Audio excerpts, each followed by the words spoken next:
وانا اشهد اللهم رب دعوة التامة والسلام محمد رسول وبعث مقام محمود الباقي قال تشريعات بذكر الله رب العالمين سيدنا محمد. تو بات ہو رہی تھی قیامت کے دن کوئی کسی کے کام نہیں آئے گا. ان وعد اللہ حق، اللہ کا وعدہ سچا ہے. فلا تغرنکم الحیات الدنیا، دنیا کی زندگی تمہیں دھوکے میں نہ رکھے. اور دوسری کا اللہ کہتا ہے وما الحیات الدنیا الا متاع الغرور، دنیا کی زندگی تو دھوکے کا سامان ہے. عبداللہ ابن عمر کہتے ہیں نبی کریم صلی اللہ علیہ وسلم نے اخذ بمنکبی، میرے کندھے کو پکڑا اور کہا کن فی دنیا کا انکا غریب و عابر السبیل، دنیا میں ایسے رہو جو گویا مسافر ہو یا اجنبی ہو. دنیا دھوکے کا سامان ہے، اس کو زیادہ سمیٹنے کی کوشش نہ کرو، یہ تو اپنے پیچھے رہنے والوں کے لیے رہ جائے گی، یہ کسی کا ساتھ نہیں دے. خالی ہاتھ جاؤ گے آگے. بندہ کہتا ہے میرا مال تھا، اس کا مال وہی ہے جو اس نے کھا لیا یا اس نے پہن لیا یا آگے صدقہ کر. دنیا کی زندگی کو دھوکہ کہا، تمہیں دنیا کی زندگی دھوکے میں نہ ڈال. سورہ عالم آخر ہے آخری پارے میں ومل ہے بل تؤثرون الحیات الدنیا، تم دنیا کی زندگی کو ترجیح دیتے ہو. والآخرۃ خیر وابقیٰ، آخرت بہتر اور باقی رہنے والی. ولا تغرنکم الحیات الدنیا، تمہیں دنیا کی زندگی دھوکے میں نہ رکھے.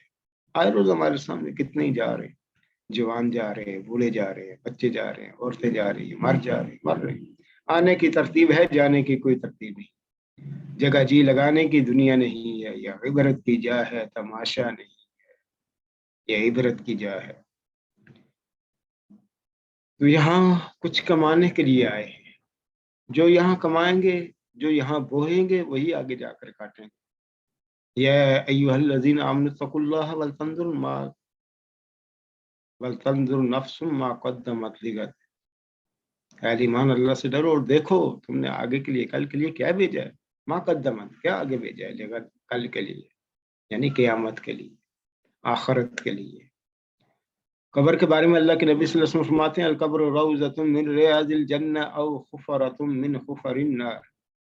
قبر جنت کے باغیچوں میں سے ایک باغیچہ ہے، یہ جہنم کے گڑھوں میں سے ایک گڑھا ہے. تو قبر تو ایک گڑھا ہوگا، اس کو باغ بھی ہم نے بنانا ہے، اس کو جہنم کا گڑھا بھی ہم نے بنانا ہے، اس کو باغیچہ بھی ہم نہیں بنانا. میں اکثر فوتگی کے مواقع پر سپیچ کرنے کا جہاں موقع ملتا ہے جنازے پر، تو میں یہ کہتا ہوں دیکھیں میری اور آپ کی قبر کو میرے اور آپ کے رشتہ دار باہر سے خوبصورت بنا سکتے ہیں، بنا دیں، ماربل لگا دیں. قبر کی اندر کی خوبصورتی میں نے اور آپ نے ہی بنانی ہے. قبر کو اندر سے میں اور آپ ہی خوبصورت بنائیں تو کچھ کر لیں گے تو خوبصورت ہو جائے گی. سبحان اللہ کہیں گے ایک درخت لگ جائے گا، الحمدللہ کہیں گے ایک درخت لگ جائے گا، اللہ اکبر کہیں گے ایک درخت لگ جائے گا، لا الہ الا اللہ کہیں گے ایک درخت لگ جائے گا. مسلم کی روایت ہے نبی کریم صلی اللہ علیہ وسلم فرماتے ہیں احب الیہ، سب سے زیادہ پسندیدہ کلمات یہ ہے میرے لیے سبحان اللہ والحمدللہ ولا الہ الا اللہ واللہ اکبر بأیہن بدأت لما شئت، جس کلمے سے بھی آغاز کرو کوئی حرج نہیں. الحمدللہ پہلے پڑھ لو، اللہ اکبر پہلے پڑھ لو، لا الہ الا اللہ، بس یہ 4 کلمات ہیں، ان کو پڑھتے رہا کرو. جو ان کو پڑھتا ہے سمندر کے برابر بھی گناہ لے کر آئے گا معاف کر دو. تو یہ اللہ کے بڑے پسندیدہ کلمات ہیں، ان کے بارے میں کہا کہ ایک سبحان اللہ کہیں گے تو ایک درخت لگ جائے گا۔ اور حدیث میں آتا ہے سبحان اللہ والحمد للہ تملعان ما بین السماء والارض، آسمان اور زمین کے درمیانی خلا کو یہ کلمات بھر دیتے ہیں۔ تو قیامت کے دن ہمیں یہ چیزیں کام آئیں گی۔ فلا تغرنکم الحیات الدنیا، ہاں جو مال آگے ہم نے بھیجا ہوگا، صدقہ کیا ہوگا، خیرات کی ہوگی، رشتہ داروں کو دیا ہوگا، ان کی ضرورتیں پوری ہوں گی، وہ کام آئے گا۔ ذاتی ضروریات یا فضول خرچی اگر کی ہوگی، ایک تو ضرورت ہے وہ تو چلو پوری کرنی ہے، یہاں تک کہ بیوی کو لقمہ حلال دینا بھی صدقہ ہے، وہ بھی نیکی ہے۔ لیکن فضولیات میں اگر ہم لگاتے ہیں یا دنیا داری میں ہم کمپٹیشن کرتے ہیں، اس کا ایسا مکان ہے میرا بھی ایسا ہونا چاہیے، اس کی ایسی گاڑی ہے میری بھی ایسی ہونی چاہیے، تو یہ چیز اللہ کو پسند ہے، اس کو تبذیر کہا گیا، اس کو اسراف کہا گیا۔ تو دنیا کی زندگی تمہیں دھوکے میں نہ رکھے، دنیا تو گزر ہی جائے گی، تو چاہے بادشاہ کی ہو یا فقیر کی ہو، امیر کی ہو یا غریب کی، دونوں کی گزر جائے، بلکہ امیروں کی زیادہ آسان گزرتی ہے، نہ مال کی ٹینشن، نہ حفاظت کی ٹینشن، نہ سوچنے کی ٹینشن۔ مالداروں کے لیے تو زیادہ پریشانی، مال تو ہے لیکن کھا نہیں سکتے، گولیاں کھا کر نیند کرتے ہیں۔ غریب فقیر مسجد میں جائے گا، سو جائے گا، چٹائی پر بھی نیند آ جائے گی، سکون سے نیند آئے گی، لیکن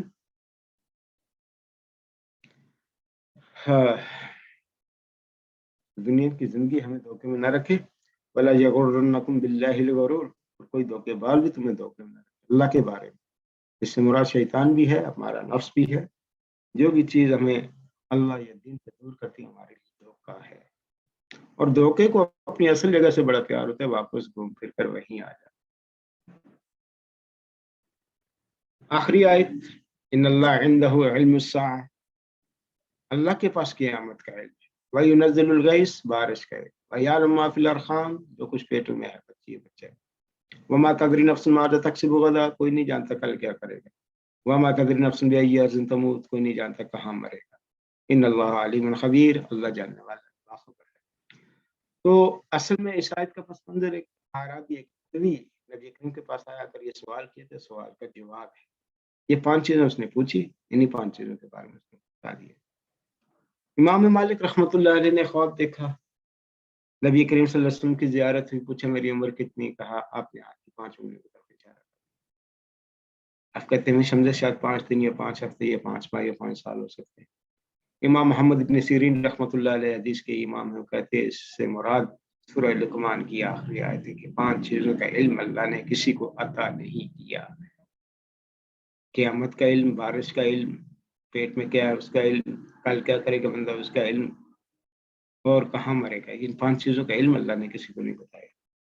تفسیر میں پڑھ رہا تھا، منصور خلیفہ کے بارے میں آتا ہے کہ اس نے فرشتے کو دیکھا، اس سے پوچھا،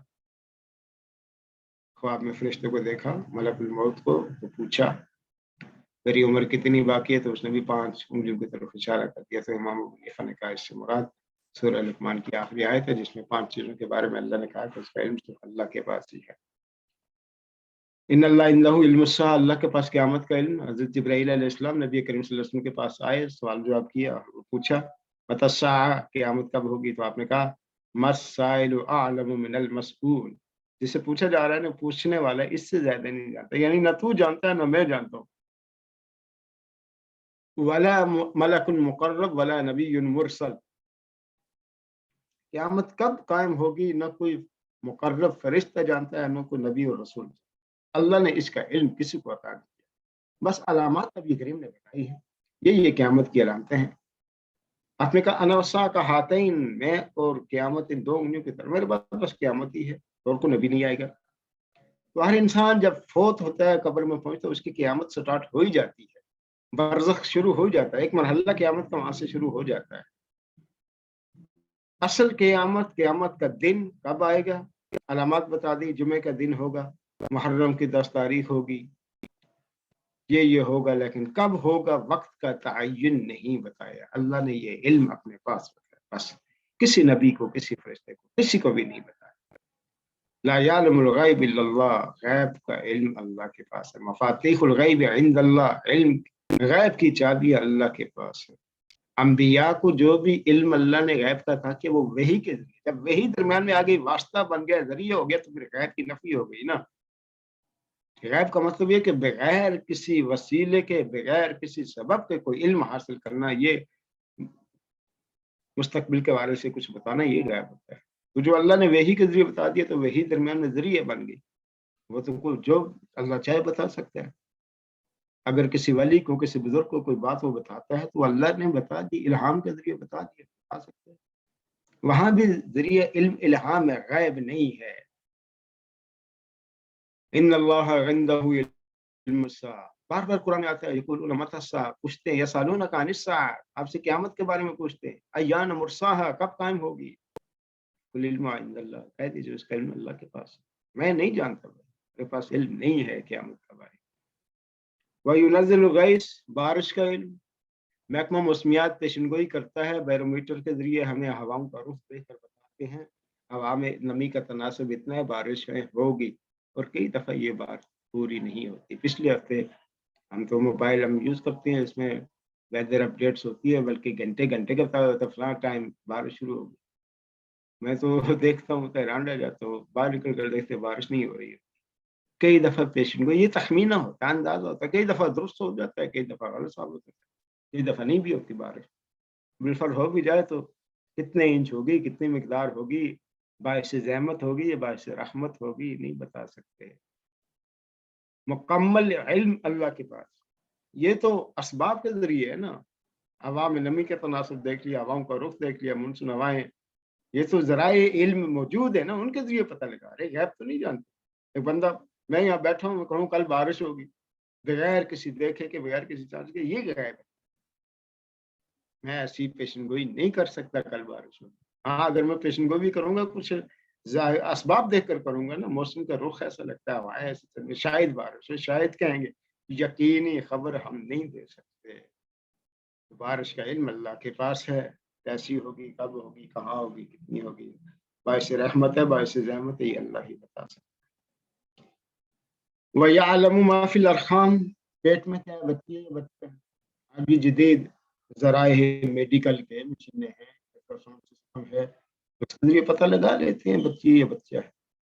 اتنا ہی پتہ لگائیں گے، عمر کتنی ہے نہیں بتا سکتے، کتنا عرصہ زندہ رہے، کتنی عمر ہوگی اس کی، نیک ہوگا یا بد ہوگا، رزق کتنا ہے، اچھا ہوگا یا برا ہوگا، مرے گا کب۔ آج کی جدید ٹیکنالوجی ابھی اس تک نہیں پہنچی، یہ نہیں بتا سکتی۔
سوری وہ ڈسکنیکٹ ہو گیا تھا، تو آ گیا وہ دوبارہ۔ تو کوئی یہ نہیں جانتا کل کیا کرے گا، کل اس کے ساتھ کیا ہوگا۔ حضرت علی رضی اللہ عنہ کہتے ہیں، عرفت ربی بفسخ العزائم، میں نے اپنے رب کو ارادوں کے ٹوٹنے کی وجہ سے پہچانا۔ میں چاہتا ہوں کل پنڈی جانا، اللہ مجھے لاہور پہنچا دیتا ہے، میں لاہور جانا چاہتا ہوں، اللہ پنڈی پہنچا دیتا ہے۔ ویسے ہم نے پلاننگ تو کی ہوتی ہے، کل میرا یہ کام ہوگا، پرسوں یہ کہوں، پورے سال کا، 6 ماہ کا، لیکن کئی دفعہ گھر سے نکلتے ہیں، ایکسیڈنٹ ہو گیا، مر گئے، کوئی پتہ نہیں پہنچ پائیں گے نہیں پائیں گے۔ حقیقی علم اسی کے پاس ہے کہ اس کے ساتھ آگے کیا ہونے والا، اگلے لمحے کی ہم خبر نہیں دے سکتے۔ وما تدری نفس بأي أرض تموت، کوئی یہ نہیں جانتا کہاں مرے گا۔ ماذا تکسب ہوگا، کل کیا کریں گے، کل کا اگلے لمحے کا نہیں پتا، سانس ہے یا نہیں ہے، زندگی ہے یا نہیں ہے، نہیں بتا سکتے ہم اگلے لمحے کے بارے میں، کل کے بارے میں نہیں بتا سکتے، اور یہی اللہ ہمیں بتاتا ہے۔ اور اس کا مکمل علم اللہ کے پاس ہے۔ ویسے ہماری پلاننگ تو ہوتی ہے لیکن ضروری نہیں وہ پلاننگ مکمل ہو۔ وما تدری نفس بأي أرض تموت، کہاں مرے گا، کب مرے گا، کیسے مرے گا۔ حضرت سلیمان علیہ السلام بیٹھے ہیں، ایک فرد بیٹھا ہے، اتنے میں فرشتہ اسرائیل آئے یا کوئی بھی فرشتہ موت کا تھا، اس نے گھور کر دیکھا تو اس پر بندہ حضرت سلمان کو کہتا ہے یہ بندہ مجھے گھور کر دیکھ رہا ہے، اب ہوا کو حکم دے مجھے یہاں سے ہندوستان کے کسی جنگل میں پہنچا دے۔ انہوں نے اس کو ہوا کو حکم دیا، جنات آپ کی تابع تھی، ہوا تابع تھی، اس کو اٹھایا تو ہندوستان میں پہنچا دیا۔ اس فرشتے سے پوچھا تو اسے گھور کر کیوں دیکھ رہا تھا؟ فرشتہ کہتا اللہ نے اس کی موت ہندوستان میں فلاں جنگل میں لکھی ہوئی ہے، یہاں بیٹھا ہوں میں سوچ رہا ہوں کہ اس کی موت تو وہاں ہوگی، یہاں کیا کر رہا ہے؟ انہوں نے کہا پہنچ گیا، جاؤ اب قبض کر لو اس کی۔ جس جگہ کی مٹی سے انسان بنا ہوتا ہے اسی مٹی میں وہ دفن بھی ہوتا ہے۔ کئی دفعہ ہم سوچتے کچھ ہوتا ہے کچھ ہے، سفر کرنے کا ارادہ کر رہے ہوتے ہیں، جہاز میں مر جاتے ہیں، گاڑی میں مر جاتے ہیں، آگ میں مر جاتے ہیں، ڈوب کر مر جاتے ہیں، کیسے کیسے مر جاتے ہیں۔ پہلے اللہ نے اسباب نہیں پیدا کیے تھے، اسباب نہیں بنائے تھے موت کے۔ موت کا وقت مقرر ہوا اور فوراً ختم۔ لوگوں نے اللہ کو پتھر مارنے شروع کیا، اللہ کو پتھر تو نہیں مار سکتے، آسمان کی طرف پتھر پھینکتے تھے، اللہ کو گالیاں دیتے تھے، فرشتے کو گالیاں دیتے تھے۔ اسرائیل نے کہا یہ اسباب ہے، اللہ نے پھر اسباب پیدا کر دیا۔ اب ہم کیا کہتے ہیں جب کوئی مر جائے، ہارٹ اٹیک ہو گیا، برین ہیمریج ہو گیا، پیرالائز ہو گیا، جل گیا، گر گیا، مر گیا، ڈوب گیا، آخر پر کیا کہتے ہیں چلو اللہ کی مرضی ہے۔ اللہ کے نبی فرماتے ہیں الصبر عند صدمۃ الاولی، صبر صدمے کے آغاز میں ہونا چاہیے، شروع سے ہی یہ کہیں اللہ کا حکم تھا پورا ہو گیا، ان للہ و انا الیہ راجعون، ہم اللہ کے لیے ہیں اسی کی طرف ہم نے لوٹ کر جانا ہے۔ اور نبی کریم صلی اللہ علیہ وسلم نے ہمیں تعزیت کا طریقہ یہ بتایا ان للہ ما اخذ ولہ ما اعطى وعنده لكل شیء اجل مسمى فلتصبر ولتحتسب۔ ان للہ ما اخذ، جو اس نے لے لیا وہ اسی کا تھا، ولہ ما اعطى، جو ہمارے پاس موجود ہے وہ بھی اسی کا ہے، عنده لكل شیء اجل مسمى، اس کے ہاں ہر چیز کی ایک مدت مقرر ہے۔ اور جب اذا جاء اجلها، جب مدت آ جائے گی، وقت مقرر آئے گا، لا یستقدمون الساعة ولا یستأخرون، نہ ایک لمحہ ایک سیکنڈ پہلے ہوگا نہ بعد میں، لیٹ نہیں ہوگا، اپنے مقررہ وقت پر اینڈ ہو جائے گا، دا اینڈ، ڈیتھ۔ تو وما تدری نفس بأي أرض تموت، کسی کو نہیں پتا کب مرے گا، کہاں مرے گا۔ موت کے حوالے سے اللہ نے بتایا ہے۔ ابراہیم علیہ السلام کہتے ہیں اگر بندے کو پتہ چل جائے اس کی موت کا تو مرنے سے پہلے ہی مر جائے گا، خوف زدہ ہو کر مر جائے گا۔ ایک بادشاہ کے بارے میں آتا ہے، بیمار ہو گیا، موٹاپا اس کا بہت زیادہ ہو گیا اور کوئی علاج کارگر نہیں آ رہا، تو ایک بندہ آیا، اس نے کہا حضرت میں علاج کرنا چاہتا ہوں۔ انہوں نے کہا ہاں ٹھیک ہے۔ میں کہا ایک ہفتے میں آپ مر جائیں گے، فلاں آپ کے پاس آپ کی عمر اتنی ہے۔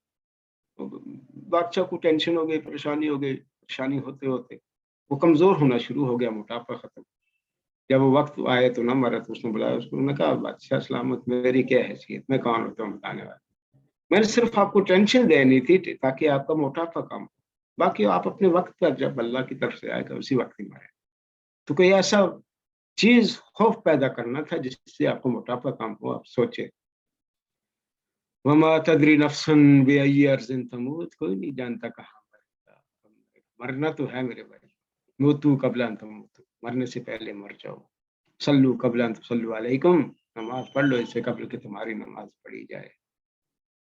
جگہ جی لگانے کی دنیا نہیں ہے، یہ عبرت کی جا ہے، تماشا نہیں ہے۔ آگاہ اپنی موت سے کوئی بشر نہیں ہے، سامان 100 برس کا پل کی خبر نہیں، تو کوئی نہیں جانتا کب مرے گا، کہاں مرے گا، تو موت کی تیاری ضروری ہے۔ ان اللہ علیم خبیر، اللہ جاننے والا ہے، باخبر ہے، اللہ جاننے والا ہے، باخبر ہے۔ اللہ کریم ہمیں فکر آخرت کی تیاری کرنے کی توفیق عطا فرمائے، ہمارا آج ہمارے کل گزشتہ کل سے بہتر بنائے، اور ہمیں ہر لمحہ اپنی ملاقات کے لیے تیار رہنے کی توفیق عطا فرمائے۔ اقول قولی ھذا استغفر اللہ لی ولکم ولسائر المسلمین۔ سوال کوئی ہے تو کر سکتے ہیں۔ جزاکم اللہ خیر مولانا صاحب۔ سوم میں جو آپشن دی ہے ہمارا، یعنی کہ جو طریقہ کار ہے کہ درس کے بعد ہم اگر کسی ساتھی کے کچھ سوال ہو تو اس کو اجازت دی جاتی ہے۔ جی یہ علامہ خالد صاحب بھی موجود ہیں؟ جی جی بالکل موجود ہے، وہ حدیث کا انشاءاللہ آج وہی کریں گے انشاءاللہ حدیث کے حوالے سے۔ تو جزاک اللہ۔ جی جی جو آپشن دی گئی ہے جی، ساتھی سے گزارش ہے کہ وہ ہاتھ کھڑا کریں اور اپنا سوال جو ہے ان کا وہ کر سکتے ہیں انشاءاللہ.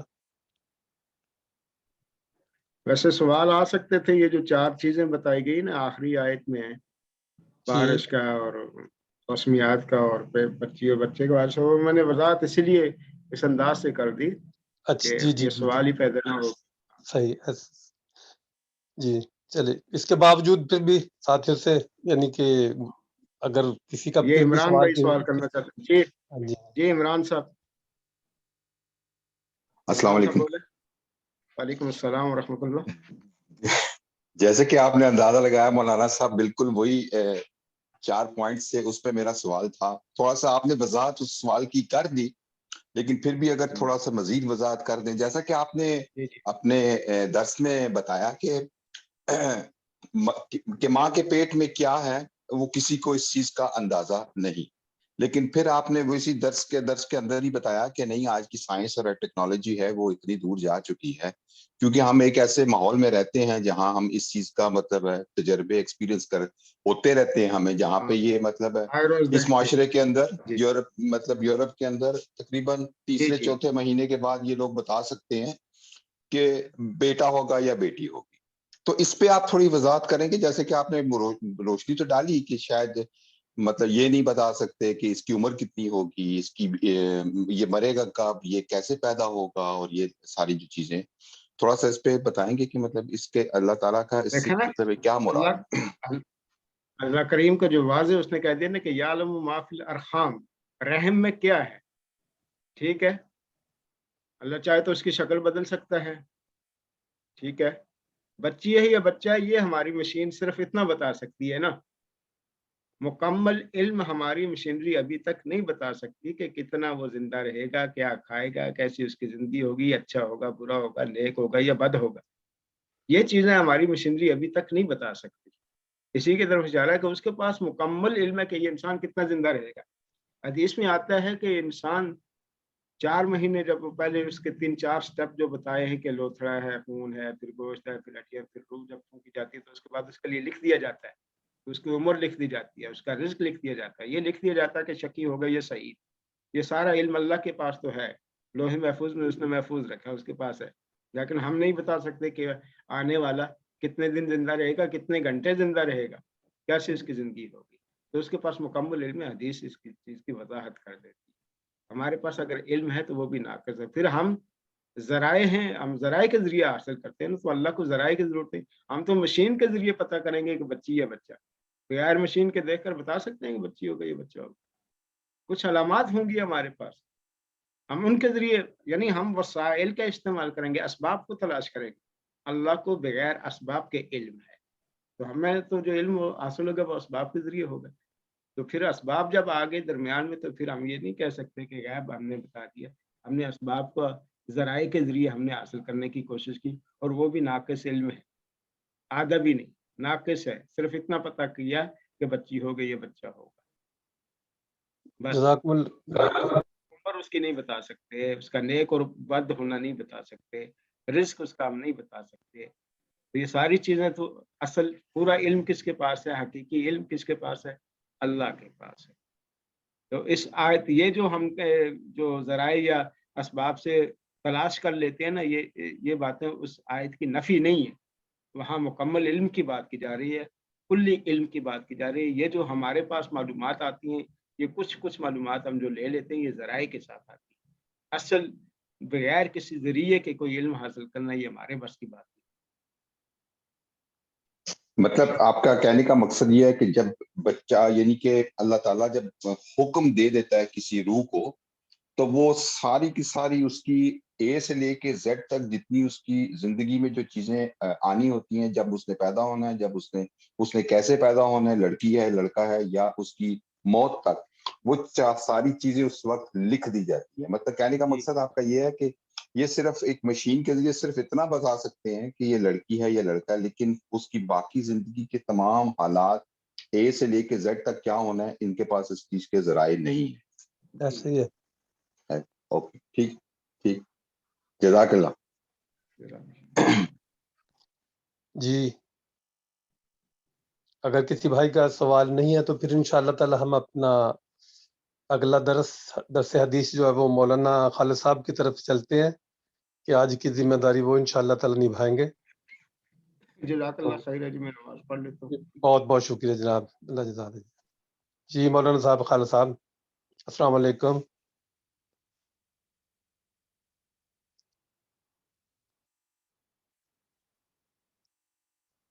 جی مولانا خالد صاحب، آپ اپنا مائک کھول لیں مولانا صاحب.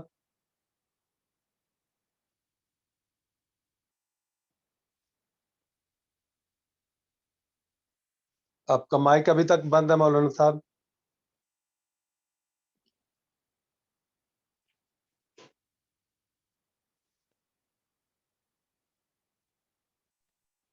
جی کھلا ہے جی، جی السلام کھلا ہے. علیکم. وعلیکم السلام. کھلا ہے جی. جی بالکل بالکل بالکل. جی اچھا جی. جی جی انشاءاللہ تعالیٰ آج جی. درس حدیث کے حوالے سے آپ اس کو انشاءاللہ آج کے درس کو جاری رکھیں گے. بسم اللہ الرحمن الرحیم. گزشتہ درس حدیث جو ہم نے ریاض بھائی کے ساتھ سفر میں آپ کے سامنے کچھ گزارشات عرض کی تھیں، اب ہمارے ساتھی یہ سمجھتے ہیں کہ مدرس جو ہے یہ ایک مشین ہے، ٹیپ ریکارڈ ہے، بٹن دبایا تو اس نے پر بولنا شروع کر دیا. اب وہ سفر بھی تھا، تھکاوٹ بھی تھی، نیند بھی تھی اور کچھ باتیں ہوئیں، تو آج میں اسی درس حدیث کی آپ بھائیوں کے سامنے تھوڑی سی وضاحت کرنا چاہتا ہوں. دیکھیے، ہم لوگ نماز جنازہ ادا کرتے ہیں اور سامنے ایک میت ہوتا ہے، لیکن ہم دعا جو مانگتے ہیں اللہم مغفر لحینا ومیتنا، یعنی یہ جمع کے صیغے ہیں اور اس نا کے اندر تمام مردے جو ہیں وہ شامل ہو جاتے ہیں اور نا کے اندر تمام زندہ جو ہیں وہ لوگ شامل ہو جاتے ہیں اور سامنے تو ایک مردہ ہوتا ہے. کیا یہ جو ہم اللہ رب العالمین سے اس مرنے والے اور تمام مرحومین اہل ایمان کے لیے جو اللہ سے دعا مانگتے ہیں، کیا اس دعا کا ان کو کوئی اثر ہوتا ہے یا نہیں؟ اگر ان کا اثر نہیں ہوتا تو پھر تو یہ بے مقصد ہے عملی، اور یقیناً اہل ایمان کے ہاں یہ متفق بات ہے کہ اہل ایمان جب مردوں کے لیے دعا کرتے ہیں، حدیث پاک میں بھی آتا ہے، تو اللہ تعالیٰ ان کی دعاؤں کے ذریعے سے ان کی بخشش فرما دیتا ہے. جن کی بخشش ہو چکے ہیں ان کے درجات جو ہے وہ بلند ہو جاتے ہیں. رب تعالیٰ نے بھی قرآن مجید کے اندر ان کے لیے دعا کا حکم دیا ہے. ربنا اغفر لنا ولاخواننا الذین سبقونا بالایمان. یہ اللہ کا یعنی فرمان ہے، اللہ کی آیت ہے کہ جو زندہ لوگ ہیں وہ اللہ سے یوں دعا مانگتے ہیں، اے ہمارے رب ہماری بخشش کر دے اور ہمارے وہ تمام بھائی جو ایمان کے ساتھ ہم سے پہلے رخصت ہو چکے ہیں، اللہ ان سب کی جو ہے وہ بخشش فرما دے. یہ بات تو واضح ہے کہ زندہ لوگوں کی دعاؤں کا مرنے والوں کو فائدہ اور نفع جو ہے وہ پہنچتا ہے، اور اگر فائدہ اور نفع نہ پہنچتا تو اللہ کا رسول جو ہے یہ دعائیں تعلیم ہی نہ کر. اور دوسری بات جو ہے اس کے ساتھ میں آپ کی خدمت میں یہ عرض کرنا چاہوں گا، سیدنا یوسف علیہ السلام کی دعا ہے، فاطر السماوات والارض انت ولی فی الدنیا والآخرہ توفنی مسلمہ والحقنی بالصالحین. اے اللہ تو ہی میرا کارساز ہے دنیا اور آخرت میں، اور اے اللہ تو مجھے موت دے اسلام کی حالت میں، وَأَلْحِقْنِي بِالصَّالِحِينَ، اور تو مجھے ملا دے صالحین کے ساتھ. اب آپ غور فرمائیں کہ اللہ کے پاک پیغمبر یہ دعا مانگ رہے ہیں، آپ کی آرزو اور تمنا یہ ہے کہ موت کے بعد میرا ساتھ جو ہے وہ صالحین کے ساتھ. اب ہم میں سے کون ہے ایسا انسان جو یہ چاہے کہ مرنے کے بعد میری قبر میرا ساتھ کسی کافر کے ساتھ، مشرک کے ساتھ، داہریے کے ساتھ اور کسی غیر مسلم کے ساتھ؟ بلکہ ہم دیکھتے ہیں کہ یورپ کے اندر بھی اہل ایمان مسلمانوں کے قبرستان علیحدہ ہیں اور ان کے قبرستان علیحدہ ہیں۔ اور ایک واقعہ وہاں برطانیہ میں ہوا کہ کسی قادیانی کو مسلمانوں کے قبرستان میں دفن کر دیا گیا، تو بہت بڑا جو ہے وہ ہنگامہ برپا ہوا کہ اس غیر مسلم کو مسلمانوں کے قبرستان میں کیوں جو ہے وہ دفن کیا گیا۔ اور پھر آپ غور فرمائیں کہ کون مسلمان ہے جو مدینہ منورہ میں اپنی موت نہیں چاہتا، جنت البقیع میں اپنا دفن جو ہے وہ نہیں چاہتا۔ اگر مرنے کے بعد عالم برزخ کے اندر اگر کسی نیک آدمی کا ساتھ آدمی اس کی آرزو اور تمنا کرتا ہے تو پھر یقیناً اس کو اس دوسرے نیک اور صالح آدمی کی وجہ سے جو ہے اس کو فائدہ پہنچتا ہے۔ اور پھر رب تعالی نے یہ بھی اپنے بندوں کو دعا سکھلائی ہے، وَتَوَفَّنَا مَعَ الْأَبْرَارِ، کہ اے ہمارے رب تو ہمیں موت عطا کر ابرار کے ساتھ۔ اب ابرار نیکی کا، تقوی کا اعلیٰ قسم کا جو ہے وہ درجہ ہے اور مقام ہے۔ اب یقیناً ہم لوگ تو اپنے گھروں میں مرتے ہیں، ابرار کے ساتھ تو ہماری موت نہیں ہوتی، لیکن ایک معنی اس کا یہ بھی ہو سکتا ہے کہ اللہ ہم گناہگاروں کے ساتھ بھی وہی معاملہ فرما جو تو اپنے نیکوکار آدمیوں کے ساتھ جو ہے وہ معاملہ فرمائے گا۔ اور دوسرا یہ بھی ہو سکتا ہے کہ اللہ مرنے کے بعد ہم گناہگاروں کو بھی اپنے ان نیکوکار بندوں کے ساتھ جو ہے وہ جگہ عطا فرما۔ میں نے جو امام ابو حنیفہ رحمہ اللہ تعالی کا وہ ایک واقعہ سنایا تھا کہ اگر ساتھ نیک آدمی کی قبر ہو تو اس پہ جو اللہ کی رحمت نازل ہوتی ہے وہ ساتھ والے کو جو ہے اس کا اثر جو ہے اگر ایماندار ہے تو وہ پہنچتا ہے، اور یقیناً کسی نیک آدمی کے ساتھ ایماندار ہی کی قبر ہوگی۔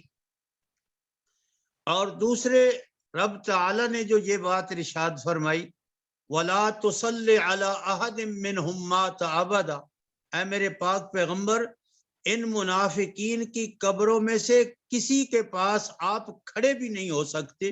اللہ کے پاک پیغمبر کا وجود وہ اللہ کی رحمت ہے، اور اللہ کی رحمتیں آپ پہ برستی ہیں بارش کی طرح، تو اس لیے اللہ تعالیٰ نے اپنے محبوب کو منع فرما دیا کہ آپ کے کھڑا ہونے سے ہو سکتا ہے کہ اس منافق کو جو ہے وہ میری رحمت ادھر بھی چلی جائے۔ آپ نے اللہ تعالیٰ نے حکم دیا، اس لیے دلائل شرع جو ہیں وہ 4 ہیں میرے بھائیوں، قرآن ہے، سنت ہے، اور اجماع ہے اور قیاس ہے۔ اجماع اللہ تعالیٰ نے سورہ النساء 5ویں پارے کے اندر ارشاد فرمایا ہے، وَمَن يُشَاقِقِ الرَّسُولَ مِن بَعْدِ مَا تَبَيَّنَ لَهُ الْهُدَىٰ وَيَتَّبِعْ غَيْرَ سَبِيلِ الْمُؤْمِنِينَ نُوَلِّهِ مَا تَوَلَّىٰ وَنُصْلِهِ جَهَنَّمَ وَسَاءَتْ مَصِيرًا۔ حضرت امام شافعی رحمہ اللہ تعالی نے اس آیت کریمہ سے اجماع کا مسئلہ جو ہے وہ نکالا ہے کہ امت مسلمہ کا اور خصوصاً صحابہ کرام کا جس بات پہ اجماع ہو جاتا ہے تو وہ بھی شریعت کی ایک دلیل بن جاتی ہے، وہ بھی اسلام اور دین کا ایک حکم جو ہے وہ بن جاتا ہے اجماع۔ اسی طرح قیاس ہے، مثال کے طور پہ نہ قرآن میں ہے نہ حدیث میں ہے کہ بھینس جو ہے وہ حلال ہے، اور آج کتنے ہی لوگ بھینس کا دودھ بڑے شوق سے پیتے ہیں، بھینس کا گوشت بھی کھایا جاتا ہے، حالانکہ نہ قرآن میں بھینس کا ذکر ہے نہ حدیث پاک کے اندر جو ہے وہ بھینس کا ذکر موجود ہے، لیکن اس کے باوجود علماء نے، فقہاء نے قیاس کیا ہے بھینس کے حلال ہونے پہ، گائے کے اوپر اور دوسرے حلال جانوروں کے اوپر جن کا ذکر قرآن مجید کے اندر آیا ہے کہ وہ یہ کام کرتے ہیں، بھینس بھی وہی کام کرتی ہے، اس لیے بھینس جو ہے وہ حلال ہے۔ اس لیے یہ سوال کرنا کہ یہ حدیث پاک جو ہے نکالو اور یہ کرو، حدیث پاک کے علاوہ بھی بے شمار مسائل، جس طرح ابھی مولانا محترم نے آپ کے سامنے جو ہے بے شمار ایسی چیزیں ذکر کی ہیں جو شاید حدیث پاک کے اندر جو ہیں ان کا ثبوت نہ ملے۔ تو اس لیے ایک بھائی نے قرآن مجید فرقان حمید کی آیت جو ہے اس کا کچھ حصہ وہ تلاوت کیا تھا، اور اکثر و بیشتر جو ہے وہ اس آیت کریمہ کے حصے کا تلاوت کرتے ہیں، وَلَا تَزِرُ وَازِرَةٌ وِزْرَ أُخْرَى۔ پوری آیت یہ ہے من اہتدی فإنما یہتدی لنفسی ومن ضل فإنما یضل علیہا ولا تزر وازرۃ وزر اخری وما كنا معذبین حتی نبعث رسولا۔ فرمایا جو ہدایت پائے گا یقیناً وہ اپنے نفع کے لیے ہدایت پائے گا، اور جو گمراہ ہوگا یقیناً اس کی گمراہی کا وبال اسی کے اوپر ہوگا، اور کوئی کسی کا بوجھ قیامت کے دن نہیں اٹھائے گا۔ مفسرین نے وَلَا تَزِرُ وَازِرَةٌ کا معنی اور مفہوم یہ ذکر کیا ہے کہ ایک آدمی گمراہ ہے اور وہ مر جاتا ہے اس گمراہی کو چھوڑ کر، اس کے بعد اسی گمراہی کو وہ بعد میں آنے والا اپنا لیتا ہے۔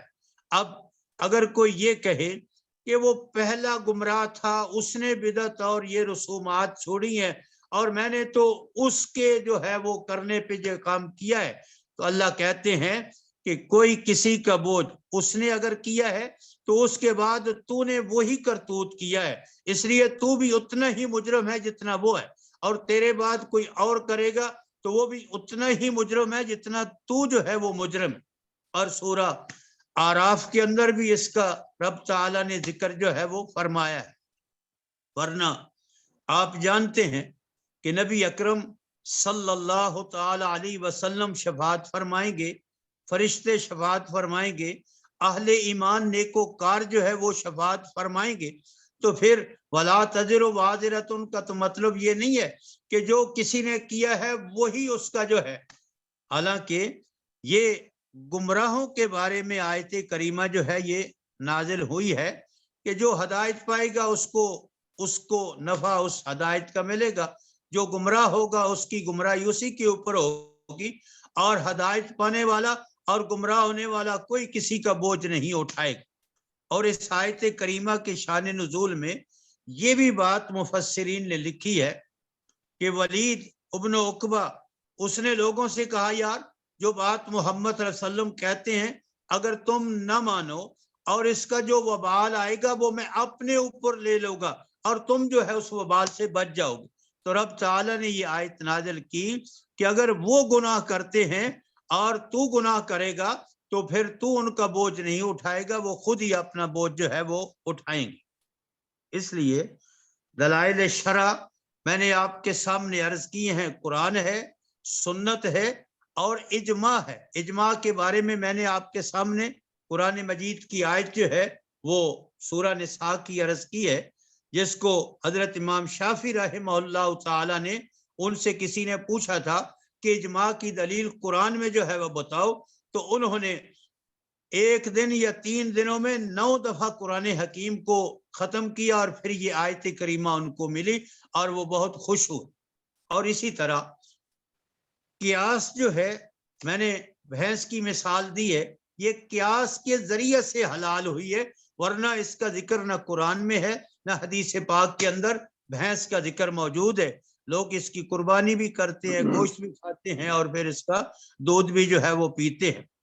اور وہ جو بات میں نے آپ کے سامنے عرض کی تھی جناب صدیق اکبر اور جناب عمر فاروق رضی اللہ تعالی عنہما کی، حضرات شیخین کی، وہ تو اس ضمن میں کی تھی کہ آپ نیٹ کھولیں اور ان کے خلاف کتنا ہی لوگ جو ہے وہ کچھ کیا نہیں کہہ رہے۔ اور پچھلے دنوں میں ادھر پاکستان کے اندر سیدنا عمر کا پتلا لوگوں نے بنا کر جو ہے وہ جلایا، الیاذ باللہ، الیاذ باللہ، یہاں تک جو ہے وہ بات پہنچ چکی ہے۔ اب تو اسمبلی میں کھڑے ہو کر یہ لوگ جو ہے وہ دھن دناتے ہیں اور بڑے دعوے سے کہتے ہیں کہ ہم حسینی ہیں اور ہم یہ ہیں اور وہ ہیں فلاں ہیں. تو اس ضمن میں نے وہ بات جو ہے نا وہ کی تھی. اس لیے میرے بھائیوں ہر چیز جو ہے آپ کہیں نا کہ حدیث پاک سے، تو پھر میں جس طرح عرض کیا ہے کہ بھینس کا حلال ہونا قرآن سے نکال کر دکھائیں، حدیث سے نکال کر دکھائیں، کہیں نہیں ملتا. وہ قیاس کے ساتھ جو ہے وہ چیز ہے. تو اس لیے امام ابو حنیفہ رحمہ اللہ تعالی نے جو بات کہی تھی کہ اگر کسی آدمی گناہگار کی ہو ایماندار کسی نیک آدمی کے ساتھ قبر موجود ہے تو یقیناً اللہ کی رحمت اس پہ بھی جو ہے وہ پڑتی ہے. جس طرح جناب یوسف علیہ السلام کی دعا ہے والحقنی بالصالحین، اے اللہ اسلام پہ مجھے موت دے اور آخرت میں مجھے صالحین کے ساتھ جو ہے وہ ملا دے. اب ہم میں سے ہر آدمی یہ چاہتا ہے کہ میری کسی نیک آدمی کے ساتھ جو ہے وہ قبر ہو، اور ہم میں سے کوئی نہیں چاہتا کہ میری قبر کے ساتھ کسی مشرک اور کافر کی جو ہے وہ قبر جو ہے وہ موجود ہو. اور اس لیے ہمارے قبرستان جو ہے وہ علیحدہ ہیں، مسلمانوں کے علیحدہ ہیں اور دوسرے لوگوں کے جو ہے وہ علیحدہ ہیں. تو یہ چند گزارشات گزشتہ درس کے ضمن میں نے آپ کے سامنے جو ہے وہ عرض کی ہیں. اگر اس پہ کوئی بات ہو تو آپ فرمائیں. جی اگر کسی بھائی کا اس ضمن میں کوئی سوال ہو. جی اصغر بھائی. جی السلام علیکم. وعلیکم. میرا سوال ہے جو آپ نے جو 4 بیسک بتائی ہیں جس میں ایک اجتماع کی بات ہے. آج کے دور میں سب سے بڑا جو فتنہ ہے اسلامی اکنامک کانسیپٹ کے اوپر اور سود کے بزنس کے اوپر، اس کے اوپر بہت سے ملکوں میں جس میں ملیشیا شامل ہے، کینیڈا شامل ہے، امریکہ شامل ہے، اور سب سے بڑا اس وقت جو ہے وہ ٹرکی جو ہے ان کے علماء انہوں نے جو سٹاک کا جو بزنس ہے اس کو حلال دیا ہے. اور اس میں انہوں نے کہا کہ جی جو لوگ سٹاک کا جو بزنس کرتے ہیں اگر وہ حرام بھی ہے 5% سے زیادہ نہیں ہونا چاہیے. اب اس میں سراسر یہ قرآن کے خلاف ہے کہ جو حرام بزنس ہے، اگر وہ میں اب نام نہیں لینا چاہتا، وہ جو نیٹ فلکس ایک کمپنی ہے جو صرف فلمیں ہی دکھاتے ہیں اور پتہ نہیں کیا کیا وہ کیسے بنتی ہوں گی، اس کے پیچھے کیا ہوگا. اب ہم کیسے اس چیز کی چھان بین کر سکتے ہیں کہ یہ 5% ہے، یہ کم ہے یا زیادہ ہے. دوسری شیئر مارکیٹ جو ہے اسلام میں سٹاک جو ہے حرام ہے، منع ہے. اور ہم لوگوں نے بزرگوں نے علماء کرام نے یہ جو فیصلہ دیا ہے تو باوجود اس کے کہ ہم وہ قرآن کے سرین خلاف ہے، ہمیں ان کی بات کرنی چاہیے. گزارش یہ ہے کہ قرآن اور سنت کے خلاف تو ساری کائنات، سارے انسان بمائے مسلمان جن اور فرشتے بھی اگر اکٹھے ہو جائیں تو پھر بھی وہ حرام ہے. اجماع جو ہے وہ ان باتوں پہ ہوتا ہے جس کا قرآن اور سنت کے اندر جو ہے وہ صریح حکم حلال و حرام کا نہیں ہے. مثال کے طور پہ نماز تراویح ہے. اب نبی اکرم صلی اللہ تعالی علیہ وسلم کے دور مقدس میں انفرادی طور پہ آل ایمان سیدنا صدیق اکبر رضی اللہ تعالی، انفرادی طور سیدنا عمر نے تمام صحابہ کو جمع کر کے جماعت کے ساتھ جو ہے نماز تراویح جو ہے وہ شروع فرما دی تھی. اب اس کے اندر جو ہے کوئی ایسے حلال و حرام کی بات نہیں تھی، بلکہ صحابہ نے اجماع کیا اور آج پوری امت مسلمہ جو ہے وہ حرمین شریفین میں جہاں جہاں مسلمان ہیں اب اس طریقے کے اوپر جو ہے وہ چل رہے ہیں. جہاں تک آپ نے کہا کہ سود جو صریح طور پہ قرآن اور حدیث کے اندر چیز حرام ہے، تمام لوگ مل کر اس کو حلال نہیں کر سکتے اور جو حلال ہے اس کو تمام مل کے حرام نہیں کر سکتے. اجماع تو ہوتا ہے جو چیز قرآن و سنت کے اندر جو ہے وہ واضح طور پہ موجود نہیں ہے اور اس پہ علماء جو ہے وہ اکٹھے ہو جائیں کہ یہ چیز اس دور کا یہ تقاضا اس طرح ہو سکتی.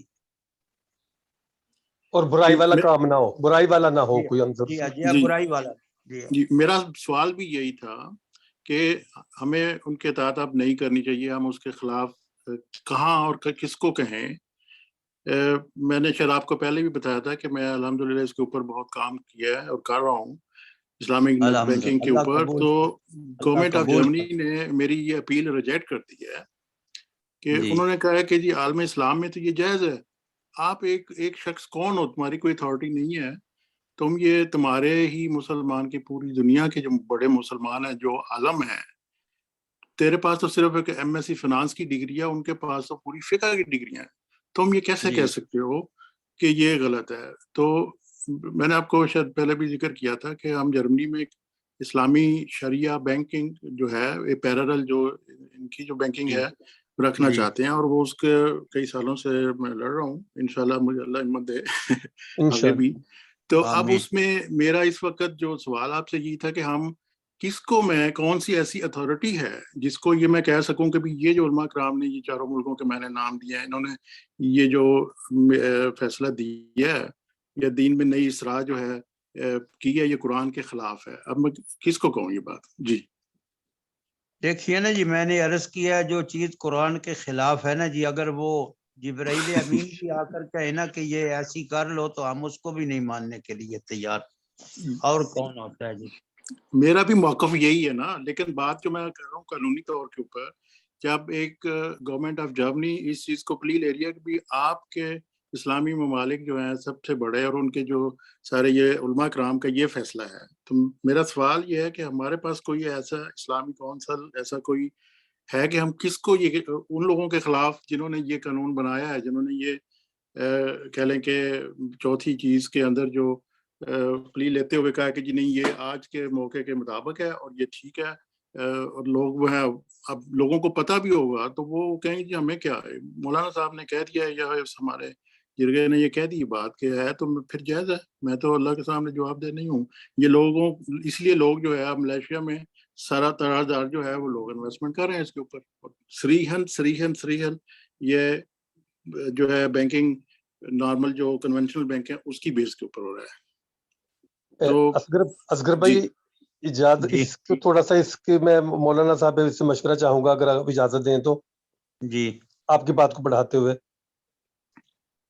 اصغر بھائی جی اجازت ہے؟ جی جی جی جی مولانا صاحب وہ اصغر بھائی کی بات جو میں سمجھ پایا ہوں مثال کے طور پر جس طرح سے انہوں نے آپ سے اس مسئلے کا یعنی کہ ذکر کیا ہے اور آپ نے اس کو کیٹیگوریکلی یعنی کہ اس میں اب گنجائش کوئی نہیں بتا دی ہے، وہ اب ان کا مسئلہ یہ ہے کہ جس طرح سے امت کے مسلمان کے کچھ رہنماؤں نے علماء نے اس فیور کے اندر جو اس طرح سے یعنی کہ ان کو کہہ دیا اور ان کے اس مسئلے کے اندر وہ رکاوٹ بن رہے ہیں وہ اور بات نہیں سنائی نہیں ہو رہی. تو آپ جس طرح سے آپ کی کیٹیگری کے یا آپ کے لیول پہ اس سوچ رکھنے والے لوگوں کا کوئی ایسا پلیٹ فارم ہے جس پلیٹ فارم سے یہ اس کی دلیل کے اندر اپنی سپورٹ میں وہ پیش کر سکیں جو اتھارٹی ہو کہ بھئی اگر انہوں نے کہا تو میرے پاس بھی وہ اتھارٹی موجود ہے جس بیس پہ یعنی کہ اپنے یہ کیس کو ڈیفینڈ کر سکیں. اصغر بھائی میں ترجمانی کر دیا آپ کی ایسے؟ بالکل ایسے ہی ہے کہ اگر کوئی قرآن حدیث کے خلاف علماء کرام کٹھے ہو کے کہتے ہیں کہ نہیں یہ چیز جائز ہے تو ہم کہاں جائیں مسلمان پوری دنیا کے اس چیز کو کاؤنٹر کرنے کے لیے؟ یہ بالکل صحیح کہا آپ نے. جی یہ میرے علم میں تو نہیں ہے جی کوئی ایسا ادارہ موجود ہو. اب سید مودودی علیہ الرحمہ تو اللہ کے پاس پہنچ چکے ہیں اور وہ اپنی ذات میں ایک ادارہ تھے اور ایسے جدید مسائل پہ ان کی نگاہ تھی اور قرآن و سنت کے مطابق جو ہے وہ اس کا حل جو ہے وہ نکالتے تھے. اب میرے علم میں نہیں ہے کوئی دنیا میں کوئی ایسا ادارہ جو ہے وہ موجود ہو. باقی یہ بھی تو ایک حدیث پاک میں ہے نا جی کہ آخری وقت آئے گا اور پھر علماء جو ہے وہ بدترین مخلوق ہو جائے گی اللہ کی جو ہے جو اللہ کے اس دین کے ساتھ کھلواڑ کرتے ہیں اور اس طرح کی باتیں ہیں. اب آپ سعودیہ میں دیکھ لینا جی کہ وہاں کیسی کیسی جو ہے وہ باتیں ہو رہی ہیں جہاں اسلام کا منبع تھا. تو اب یہ پوری امت کا اجماع تو نہیں ہے اس بات پہ جو ہے. امت کے علماء انفرادی طور پہ تو یقیناً اس کی تردید کرتے ہیں. اجماع کا مطلب تو ہوتا ہے کہ پوری امت مسلمہ جو ہے ایک چیز پہ متفق ہو جائے جو قرآن و سنت کے خلاف نہ ہو.